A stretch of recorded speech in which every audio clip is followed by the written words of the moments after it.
Hello, it's Philip Mills on his channel again, and here I am talking about something pretty interesting, right? So, world population, which you can't see that, look it up, please do, but there's many people that exist in the world today with what's going on.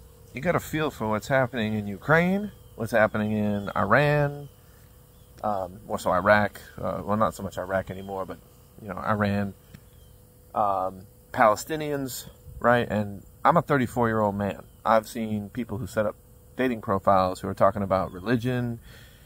They want certain standards, and these are women speaking. I'm in Florida. I don't know if this is like everywhere in the country, but who can honestly expect to find happiness if you're setting up guidelines, limitations on the very fundamental of what it means to find love? Love doesn't have judgment. It doesn't have discrimination. I can love someone who's Christian. I can love someone who's Baptist, Muslim, Hindu, but for them to love me, for me to go out and find someone, for me to go and expect to find a woman who's got a family or someone to talk to that has a family, I'm better off finding a woman who doesn't have a family, who's felt alone for too long and really wants a male partner. What are the chances that a man like me is going to spend alone, as I now am focusing on the one thing that you're usually taught not to do, which is money? That's about all I got. It's the one thing that hasn't abandoned me, cheated on me, screwed me, because it can't. Only I can do that to myself. And here I even am nice enough to rent out my home, which in my last clip, I made that very clear point. And right now, in case you don't know this, the world population right now sits at 8,170,221,300 and growing at this time, apart from deaths.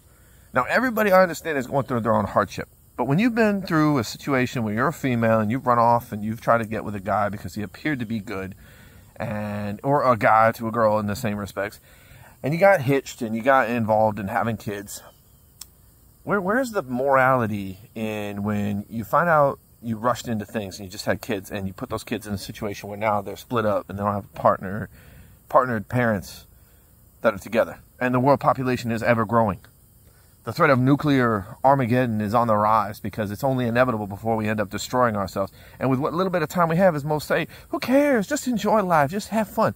Okay, I'm trying to enjoy my life. But how can I do that if nobody tries to connect with me? How many experiences do you expect to have in your life if everybody keeps isolated ever since the COVID pandemic? Right? So COVID taught us, let's basically just avoid people. Let's keep abstract from human interaction.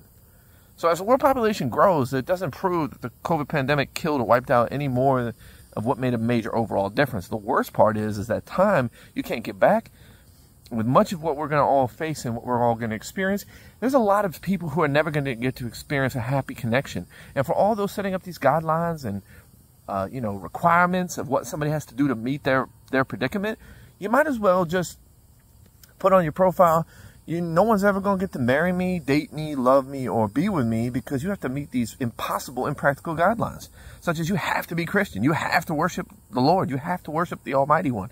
I'm more respectful, and I'm not even religious, to not even say those names, because even though I don't read the Bible and I've never been to church, I have enough understanding that the Lord loves me, and Almighty up above does not judge me past the merits of what I have done in my life, because I've never laid harm to anybody, I've never abused anybody, and I certainly have never hurt anybody. Not in any way, shape, or form that can be conducted as something that I did without a reprimandable harm that I might have done to myself. I only have one sorrowful, poor act in my entire life, and I went to a pastor, I redeemed myself, and I've been a changed man, but that was a long ways back. We're talking like at least 2 years now, minimum, or if not a year and a half, if not now longer.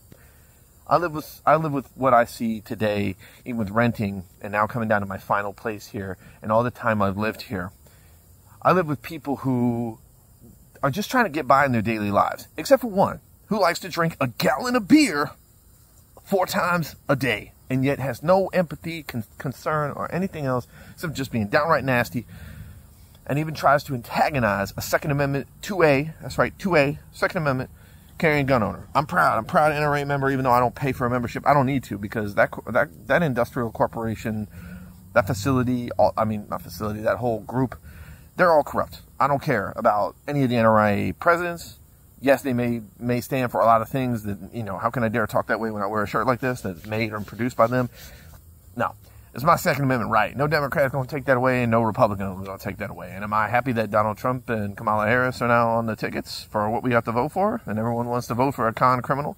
People still driving around with old Pence and Donald Trump stickers? Like, what's wrong with people? Get on and move on. What are we doing for our children? You know, like with a population like this, Armageddon on the rise, world superpowers threatening what they're trying to do to challenge as the chaos spreads, and we in America are faced on the teetering point of our own financial economics, and we got to still stand tall and look proud and be strong.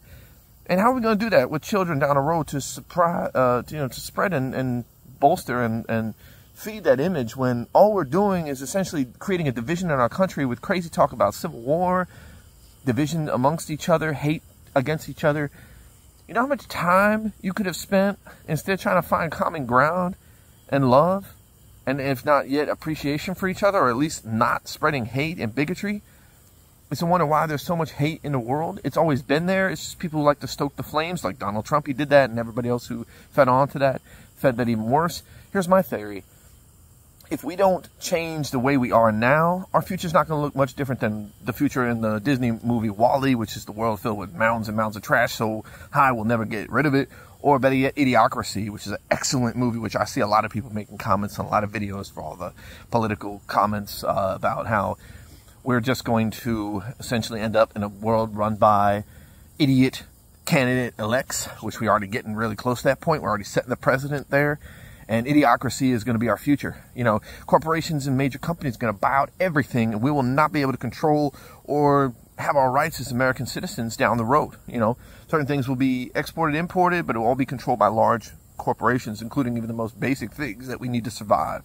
Toilet, water, Gatorade, soda, gas, our electricity, our Wi-Fi.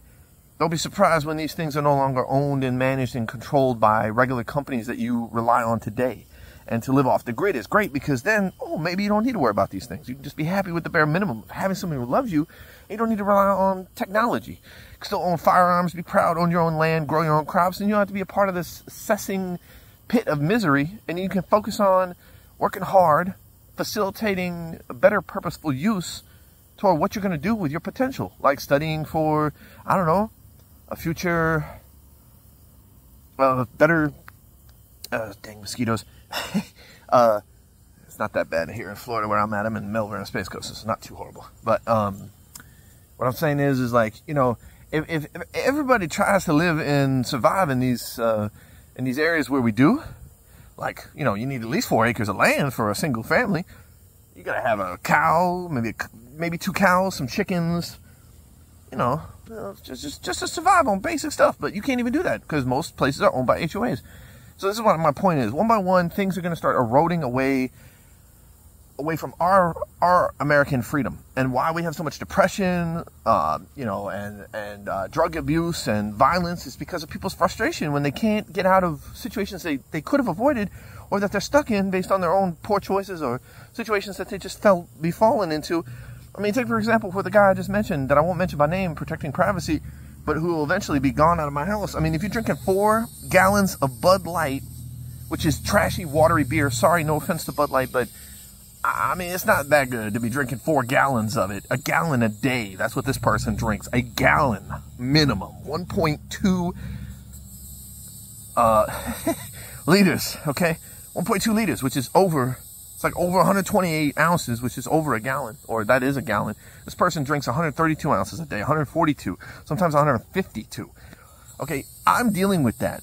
That's the kind of situation I'm in. I'm seeing a mental health situation with somebody who I can't reach because they gaslight me. They narcissistically try to tear me down and erode away as my place. They tread on me, even though in the context, most people that wear NRA shirts like myself would wear the NRA statement of don't tread on me, like, and don't tread on my rights and freedoms as an American. I deal with somebody who alleges he's not a Vietnam vet. He's an Iraqi vet, but yeah, he shows his appreciation to all the money he receives from his military service to drink himself to death and doesn't seem to have any concern for anybody else. There's a classic telltale sign of what's going to happen to a lot of single mothers and fathers and individuals who lose out on the opportunity to share and do better for the world versus those who just want to be miserable and spread misery to others. And that's my statement for this message, signing out tonight with a closure on the fact that we can do better as a human race. There's more than enough people on this planet, And how much longer are we going to stand by without getting out and voicing our voices? This is why we need to stand against corrupt, criminal, felon presidents like Donald Trump. I'm sorry, I couldn't vote for him in the beginning. I'm not proud I voted for Hillary, but you know what? I'm glad she didn't get elected. When he was elected, this is my last statement here, I was actually up till 2 a.m. to see his little speech, and it wasn't that climactic. It kind of felt like the speech when Senator, in Star Wars, different context, Senator Palpatine took the stand and talked about how, you know, he was going to take the next new effort as elected chancellor to, you know, pursue and hunt down all these traitors to the Republic. And I'm not saying Trump's smart enough to be like the chancellor. Right now, he's throwing his fit because he should be throwing a fit. I mean, he already screwed up. He got convicted on a non-political trial by 12 American citizens in New York, and he is guilty of all of those charges. And yet, people are still going to vote for this man. It shocks me. I'm just like, whatever. But you know, it shocks me that people would even consider actually admitting, accepting, and acknowledging that they are going to be voting for a felon, ex-felon, or a felon who's a former president, just because of those merits, because they don't care anymore. I am ever more so siding on the belief that I'm going to stand with Kamala Harris for only one solid reason. She is going to bring justice and logic to this country, whereas, like I just pointed out, with the reality of where our country's headed and where America stands on this teetering point where we are, do we rise or do we fall? As in a country, it's really hard to see that underneath another 4-year term of Donald Trump that could turn into a dictatorship. Who knows? Not that I really believe he'd get away with it. I mean, our Constitution is not built to allow a president to sit there and take power more than a 4-year term or 8-year term. He already served one 4-year term. He didn't make it through that next term. So in legality, he shouldn't even be able to make it past another 4 years, because that would be a total of 4 years, even if he did win. Do I think this is possible? It's a very slim chance, based on the fact that I don't think anybody in this country, honestly, out of the majority, out of most of the states, even places that you would be surprised by, even like Ohio, really want to see Donald Trump take office. I mean, he's only about himself. I mean, you could say he's a class A textbook narcissist, but I mean, no. I mean, I live with a narcissist. I know. Donald Trump at least can be given some due credit where he elected certain people of power and made some good choices. I will say that, to improve certain lifestyles and functions during our time back in that period. But overall, he just ran a campaign for 4 years, and it wasn't that impressive. Joe Biden was great in the first duration, but he was slipping. I already knew that, and I was really happy when he stood down. So what I'm going to say is for Kamala in 2024, this is why it's so important. Okay, back on what I said when I said what's going to happen in our future, right? What's going to happen to future generations, who we vote for, who we elect, who we put in our Congress, who runs our country. We're either going to be electing CEOs of major corporations, or we're going to be electing actual political people who are going to get things done in this whole, like, do nothing, do no good, do nothing of any efficiency parties that we deal with, that we bicker and complain about and can't be happy about. Well, of course we can't be happy. You wouldn't be happy even if the president you got in, would you be able to get all of the people to agree on that one particular person anyway? It doesn't matter. No one's going to be happy with that choice. The reality is, what's scarier? What we're going to be ending up facing later when we don't have elected, smart, intellectual people running our country, and we just side for whatever we can get based on the popularity vote or the favorability poll, and we don't really care about what they do and the outcome and the casualty of that function because we've become blind to it like it's a reality TV show. That's pretty much similar to Idiocracy. That's what happened in Idiocracy. If you don't want to see a future where we're led by a bunch of idiot clowns, literal clowns, and I'm talking literal clowns, okay? And people who don't care about the common everyday American and what we struggle through, because like I said, the real sick twist here is, I think the rich and the wealthy and the elite have a better moral compass than half the poor and the low and income people that I live with every day. They seem to be lacking an understanding on empathy, because they're suffering through so much personal hardship. They lack to be able to see with an open heart another good person right in front of them. And you thinking, and back on what I said before, as I was saying with what you could be thinking at this point, how many people are going to end up alone?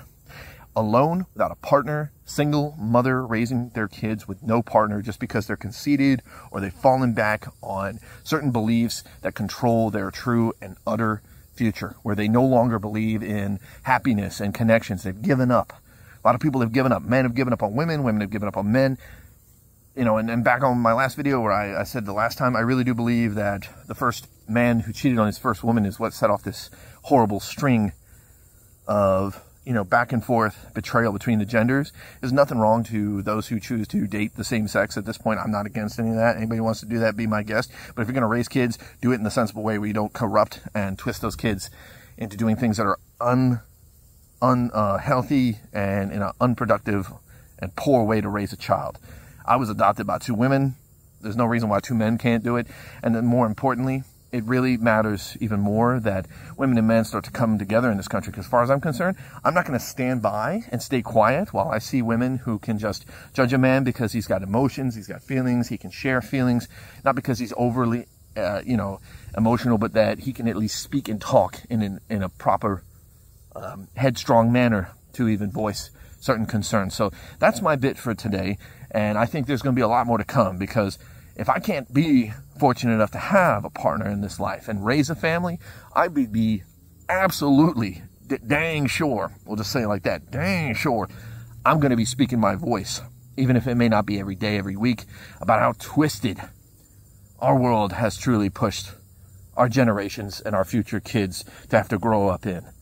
I mean, it's not even like they're going to even be able to come to common ground with each other, because they're not going to have their elders anymore at a certain point in time to look back on. The question is, who are they going to turn to? Well, I'm a voice right now, and I'm saying, if you want advice, if you want comfort, if you want some closure on some realities, start to open your heart and look into the depths of empathy and find a deeper meaning behind what your purpose is, because there's a lot better ways to live your life than living it in misery, staying in a closed little tight box. Get out there and push through that box and break through it and make a circle to essentially enshrine and wrap others into a better mood light of spreading positivity rather than all this negativity. Thank you very much, and signing out.